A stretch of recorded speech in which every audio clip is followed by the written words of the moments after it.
Hello friends, welcome back to the online classroom.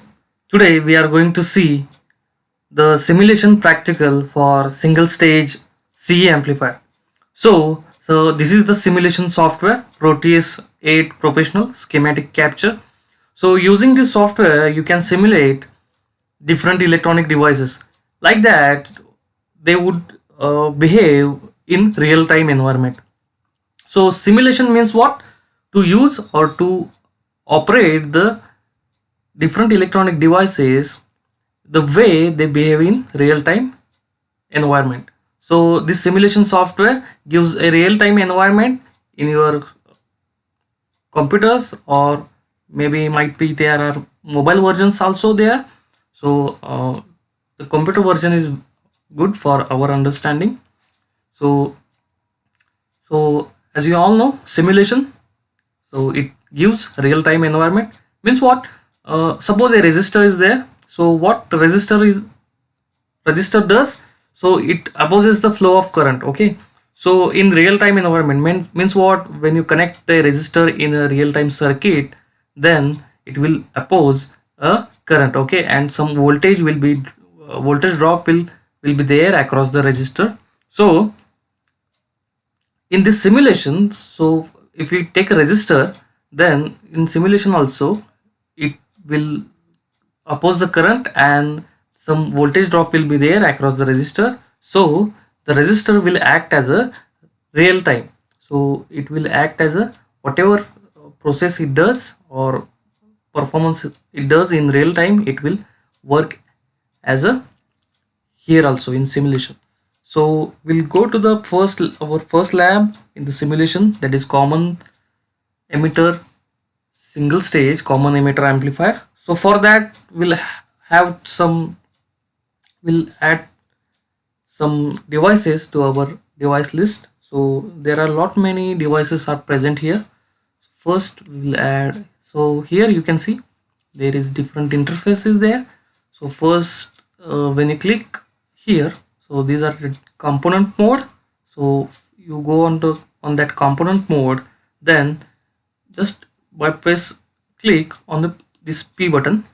When you click on this P button, so you can see here there are different types of components are there. Analog ICs are there, capacitors, CMOS 4000 series, connectors are there, diodes, inductors are there. So there are lot many components are here. So different your 74 ICs are there, series ICs are there, transistors, switching devices are there.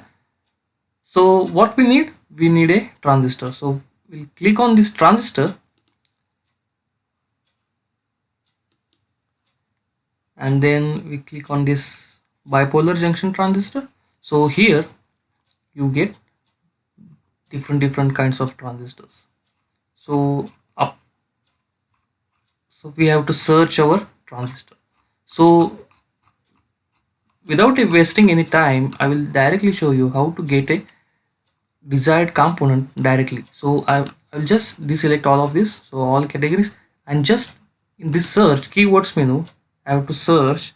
So I want a BC 547 547 bipolar transistor. So by searching we have just modified the list into the two components only. So we can select this BC 547. So you have just to double click it. By double clicking it, you can see this BC 547 device has been added to our device list. So here this is the symbol for BC 547 transistor. You can see this is a NPN transistor, as the arrow indicates outwards in the emitter. So this is a NPN transistor. Okay, let's add some another device. So then what other device you need? You need a resistor. So you need a resistor. So this is the generic resistor symbol. So we want a this. So just double click it, then you can see resistor has been added here. Next we want a capacitor.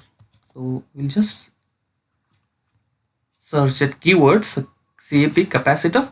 then we'll get a generic non-electrolyte capacitor. Again, we are going to double click on that, and this capacitor will also add here. Okay, that's all for now. We just wanted 3 devices for our first practical. So just close this window. Again, when you want to add another device, you can click this P button and then add any device you want. So we'll close this. Now we'll put this transistor here. So just click on this transistor once, okay, and then click here. So once a single click on your mouse, when you click on your mouse, so this transistor will appear. So transistor symbol will appear in pink, so you can move anywhere. Okay, so again when you are going to click another time, then it will place here. Okay, so now I have placed a transistor here. So okay, again when I click in other location, then again it will show a transistor, and we can put here a transistor. So here also you can put. So we don't want this. Okay, we only want a one single transistor, so we'll just remove these 2 transistors. Okay, so this is our first transistor Q1. Okay, BC547 NPN transistor. Then we want to add some resistor to it, so just click on the resistor, then add one resistor here. Okay, so one resistor here, another here, and another one here. Now for a circuit viewing point of view, the orientation of the resistor is horizontal. We want this as a vertical, so I will just rotate it clockwise. So just rotate it clockwise, and you will get you can rotate any component like this. So now you are getting your resistor like this. I will just change the position of this resistor by clicking it, and I can try the resistors. Okay, so first of all we'll set up this circuit. Now you can see all the resistors are of value, default value 10k. You can see here, you can zoom it or zoom out. So this is of the value 10k. So just we'll make this R1 resistor. So I will rename this R1 resistor. Just one minute, give me a minute. So click on that resistor. So here you can see there are different component edit options. So first you have to edit this part reference, means what, the name of this resistor. So I will create this name for RC, and I want a 1.6 kilo ohm resistor here. So I can change here the value of the resistor. So I will put it 1.6k. So this will be your resistor, RC resistors of the value 1.6k. Then I will just click OK here. Then again I will come to this resistor. Here also I am renaming it to the RE, and I just want a resistor of 360 ohm. So I will just remove this K and type 360, and this will be your resistor of 360 ohm. So I will click OK here. Again I want this R3 resistor to be renamed as R1, because this is my R1 and R2 resistors are biasing resistors, and I want this R1 resistor of the value, let's 33 kilo ohm. So 33 kilo ohm. Okay, and then click OK, and change the name of this R4 to R2, and this value of this resistor, let's take 6.8 kilo. 6.8K. So this will be your R2 resistor of value 6.8 kilo ohm. And just click OK.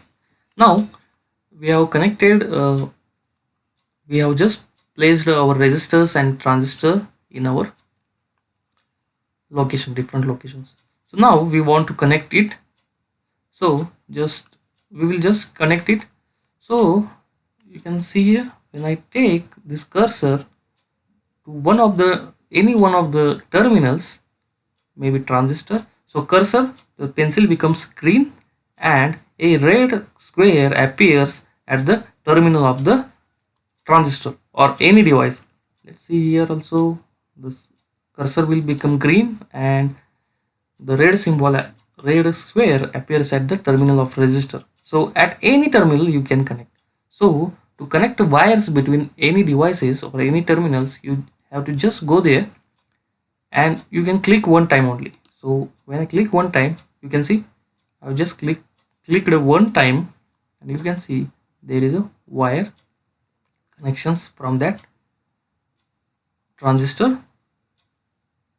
Okay, so I want this collector of this transistor to be connected at the RC, so I will connect here.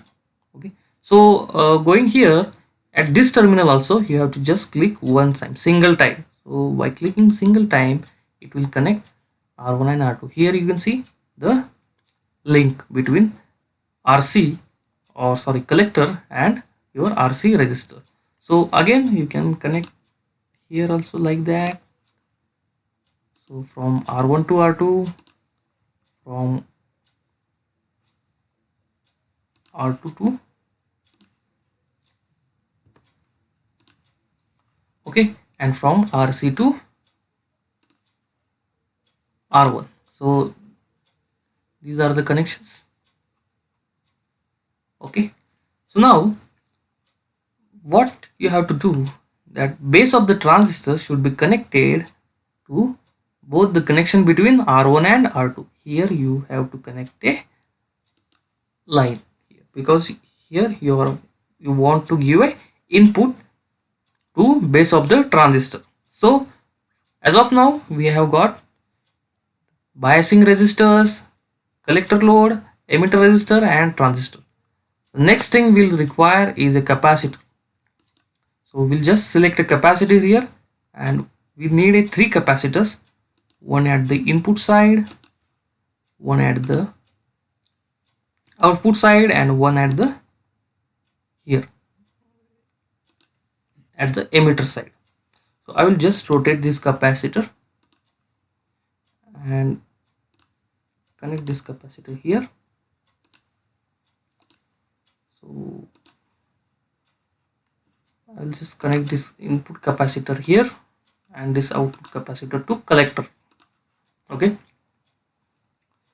so everything is done. Your R1 R2 biasing resistors, RC RE transistor, coupling output coupling capacitor, input coupling capacitor and emitter bypass capacitor. Here you also can see that capacitors also have default value of 1 nanofarad. So to change the value of capacitors, just click on this capacitor. Here you can see. So I will just take this C1 as C in and change this value to 10 microfarad. So to write a 10, so 10 and you just write U here. U. So 10 microfarad is the value of C in.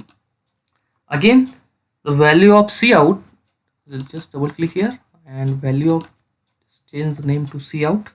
C out. And I want this C out to 33 microfarad. So 33 microfarad. So this is the C out. Okay, you can see the value has been changed, the name also has been changed, and this capacitor I need to name it as a CE and the value I want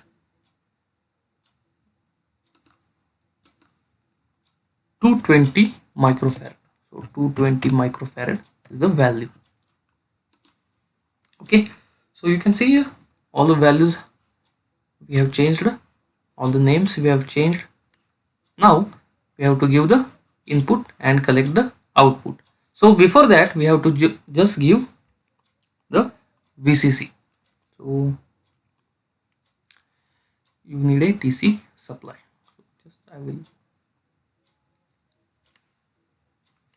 tell you how to give a supply. So in that, to give the DC supply, VCC will go to generator mode. Now you can see different generators are there. So this works as a power supply or your function generator. So I will take this DC and give it here. So I will put it here, DC. Okay, and I will just connect DC power supply to here. Okay, now you can see there is a reference R1. Now when you click here, you can see the generator name. So you can give this generator name as a VCC. So giving this generator name as a VCC, and you can see here different options are there: analog, digital. I want this as a DC only, and I want this as a 15 volts. So I will just check this as a 15 volts and will enter. So this voltage power supply will be of 15 volt DC. Now what you want? You want a sinusoidal wave. So sine wave as a input. So just I'm giving this a sine wave here, and I will give this input to. So this is a scene, so I can change the name. So I will change the name to V in. So V in is the input voltage. So I will just change the amplitude to 10 millivolts. So when I write 10 and small m, the amplitude would be 10 millivolts, and frequency I want 1000 hertz. 1000 hertz. Then I will click OK here. Now I will take the output to oscilloscope. So to check the oscilloscope, here are the instrument mode. So in this instrument mode, you can see the oscilloscope here. So just put a oscilloscope here. I'm putting a oscilloscope here. Then I will connect this from this. So I have done everything which is required to play the simulation.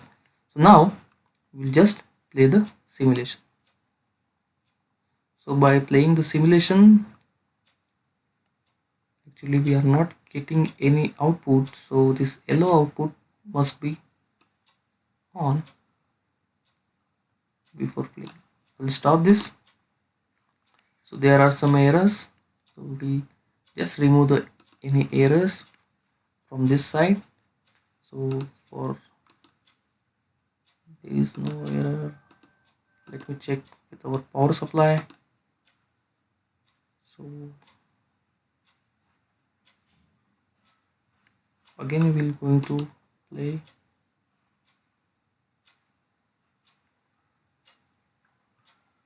So we have connected this to channel A,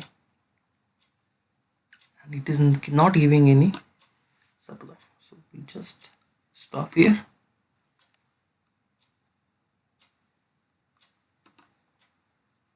And we just check input side. So it is sine 10 millivolts, 10 millivolts,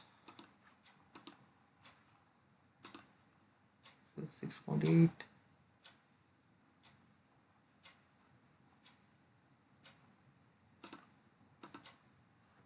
This is okay. We'll just check by connecting it to the other device.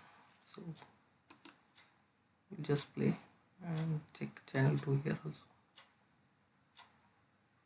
So there is no output.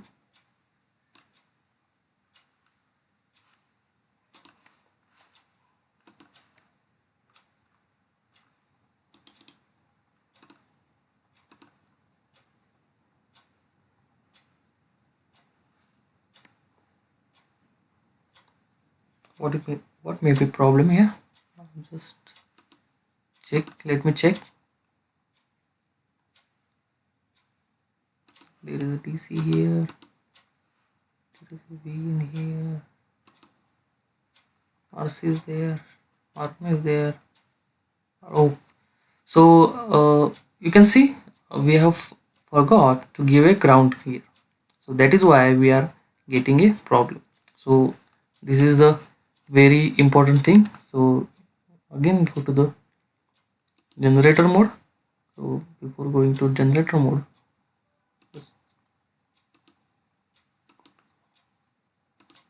here this is terminal mode.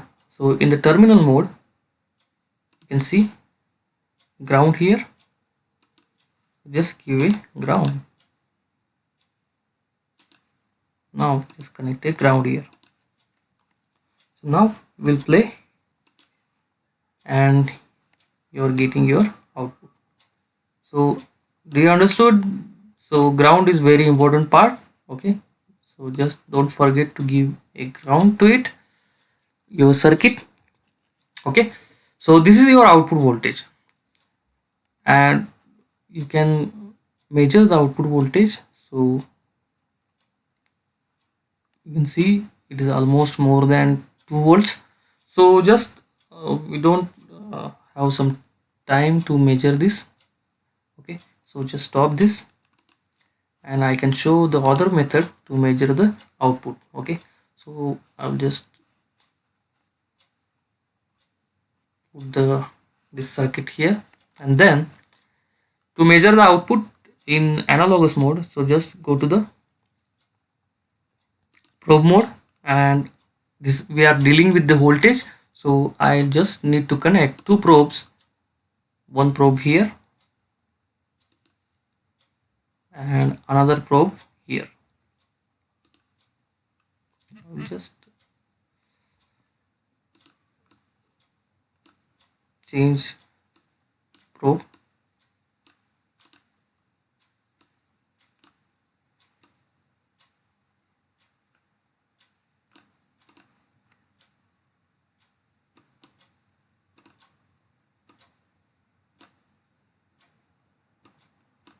So just remove this probe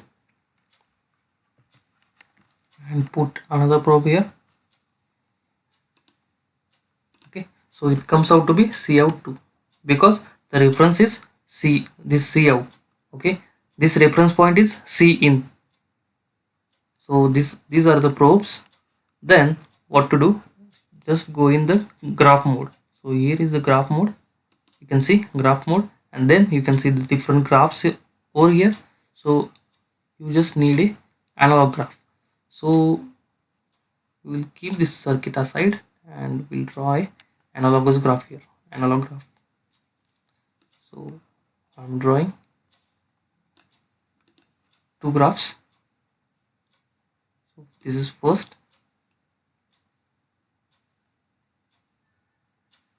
This is second graph.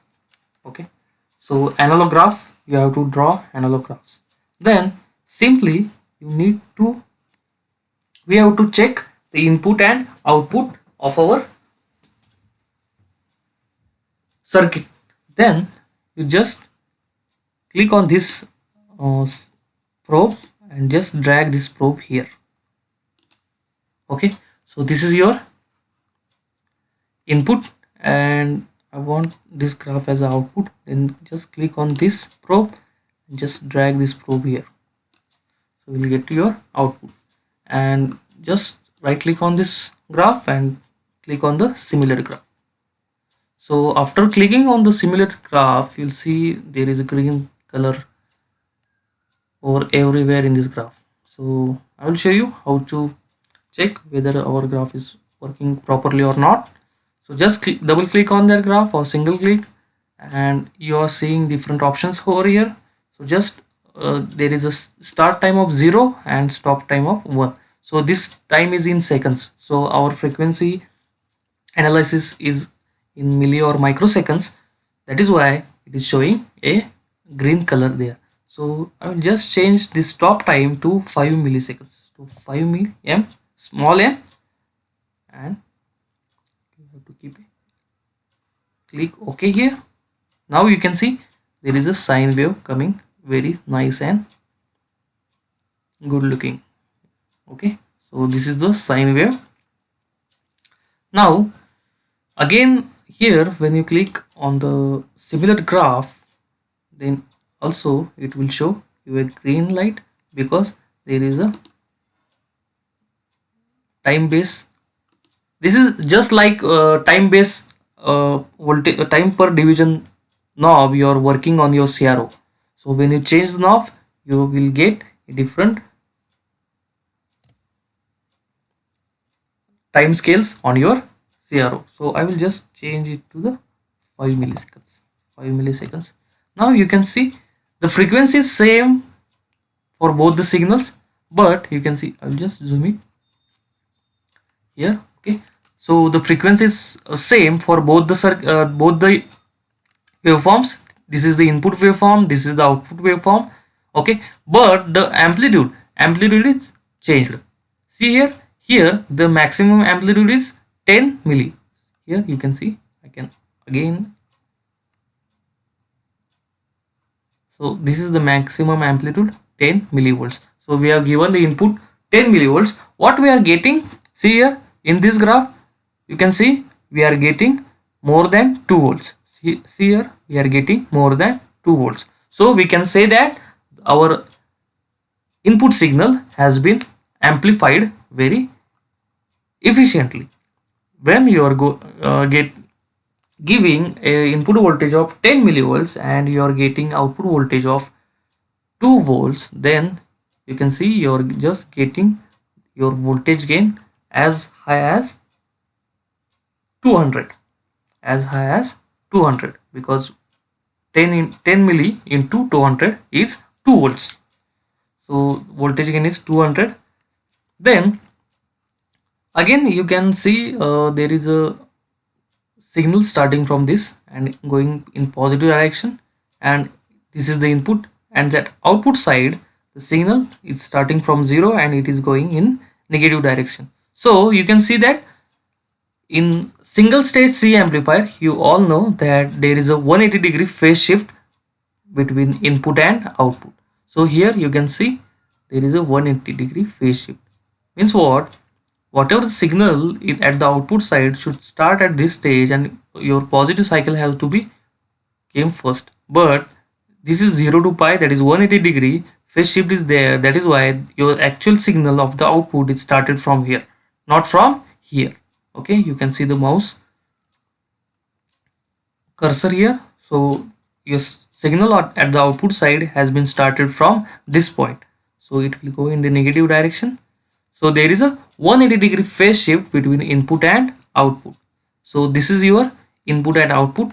Again, we can directly simulate a frequency response. Okay, whatever the frequency response you are drawing in the graph paper, we can directly simulate it. So for that, we just need a graph called as a frequency.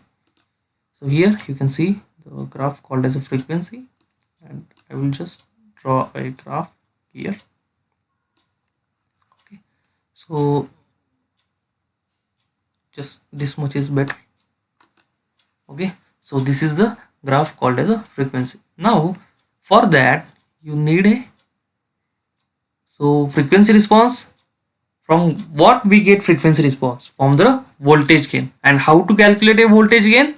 So voltage gain equal to output voltage divided by input voltage. So we have to give output voltage and input voltage here. So you don't have to calculate anything here. Just drag this output probe here. When you drag output port here, you must add some reference to this frequency response, because you have to add some reference in regardance with input. So just click on this.